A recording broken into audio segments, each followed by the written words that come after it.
नमस्कार।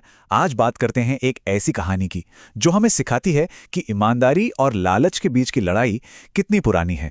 ये कहानी है एक सीधे साधे आदमी की जिसकी सच्चाई का एक बहुत बड़ा इम्तिहान होता है और वो कैसे सिर्फ सच्चाई से नहीं बल्कि थोड़ी चालाकी से इंसाफ हासिल करता है।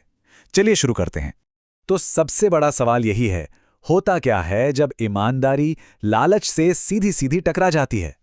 हमारी आज की कहानी इसी सवाल के इर्द गिर्द घूमती है और इसका जवाब यकीन मानिए काफी दिलचस्प है। तो चलिए इस कहानी में और अंदर चलते हैं। तो कहानी शुरू होती है एक मुश्किल दौर से, एक इम्तिहान से। हमारा किरदार है भूषण, एक ऐसा आदमी जिसे अकाल की वजह से अपना गांव छोड़कर जाना पड़ता है। अब पेट पालने के लिए, जिंदा रहने के लिए वो किसी भी काम की तलाश में निकल पड़ता है। अब सोचिए भूषण की हालत। गांव में तो अकाल पड़ गया है, वो बेचारा पहुंचता है एक नए गांव विजयपुर में, लेकिन यहां ना कोई काम है, न रहने का कोई ठिकाना। पूरी तरह से लाचार होकर वो गांव के एक बड़े किसान जगत सेठ के पास पहुंचता है, बस एक नौकरी की उम्मीद में। अच्छा, तो जगत सेठ उसे काम तो देते हैं, लेकिन ऐसा काम जो कोई और शायद हाथ भी ना लगाए। 50 गायों और 50 भैंसों की देखभाल, मतलब रोजाना गोबर उठाना, उन्हें खिलाना पिलाना, और तनख्वाह महीने के सिर्फ 200 रुपए, साथ में 2 वक्त की रोटी और रहने के लिए गौशाला में एक कोना। लेकिन भूषण की मजबूरी देखिए, वो बिना एक पल सोचे इस काम के लिए हां कर देता है। तो भूषण ने इतनी मेहनत तो शुरू कर दी, लेकिन सवाल ये है कि इस ईमानदारी और कड़ी मेहनत का आखिर होगा क्या? क्या उसकी जिंदगी बदलेगी या वो बस गौशाला में ही रह जाएगा? चलिए देखते हैं। और देखिए, भूषण अपना काम इतनी लगन और सफाई से करता है ना कि जल्द ही उसका असर दिखने लगता है। जानवर पहले से कई ज्यादा सेहतमंद हो जाते हैं और दूध भी ज्यादा देने लगते हैं। जगत सेठ ये सब देखते हैं और उसकी ईमानदारी से इतने खुश होते हैं कि उसकी तनख्वाह सीधी डबल कर देते हैं, 200 से 400 रुपए महीना। अब देखिए, देखते ही देखते साल गुजर जाते हैं। भूषण की मेहनत वाकई रंग लाती है। कुछ ही सालों में वो पैसे जोड़ जोड़कर अपने लिए एक छोटा सा घर भी बना लेता है और 5 साल आते आते उसके पास अच्छी खासी रकम जमा हो जाती है। लेकिन कहानी में एक ट्विस्ट है। जैसे जैसे उसकी जमा पूंजी बढ़ती है, उसकी एक नई चिंता भी बढ़ने लगती है। गांव में चोरियां बहुत बढ़ गई थीं और यहीं से कहानी में एक बहुत बड़ा मोड़ आता है।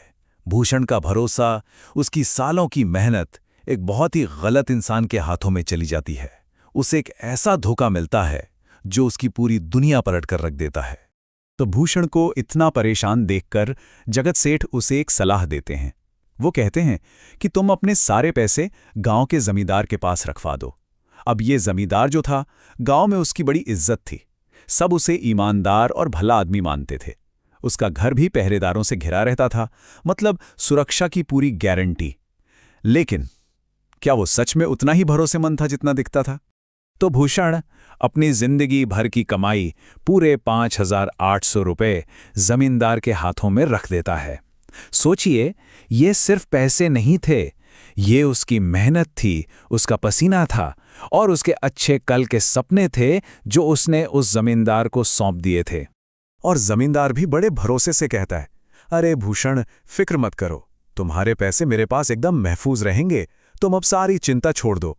ये शब्द सुनकर भूषण को तो मानो राहत की सांस आ जाती है। उससे क्या पता था कि उसने अपना सब कुछ एक बहुत बड़े धोखे के हवाले कर दिया है। लेकिन असली कहानी तो शुरू होती है 2 साल बाद।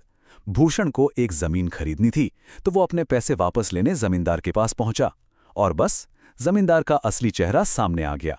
वही आदमी जो कह रहा था कि उसे भूषण पर पूरा भरोसा है, अब उसे पहचानने तक से इनकार कर देता है, उल्टा सबूत मांगने लगता है और तो और भूषण को ही धोखेबाज और जालसाज कह देता है। अब जब भूषण गिड़गिड़ाने लगता है, अपने ही पैसों के लिए भीख मांगता है, तो जमींदार की हैवानियत देखे वो अपने आदमियों को हुक्म देता है, मारो इसे, इतना मारो कि ये बेहोश हो जाए। इस 2 कौड़ी के आदमी की हिम्मत कैसे हुई मेरी ईमानदारी पर शक करने की?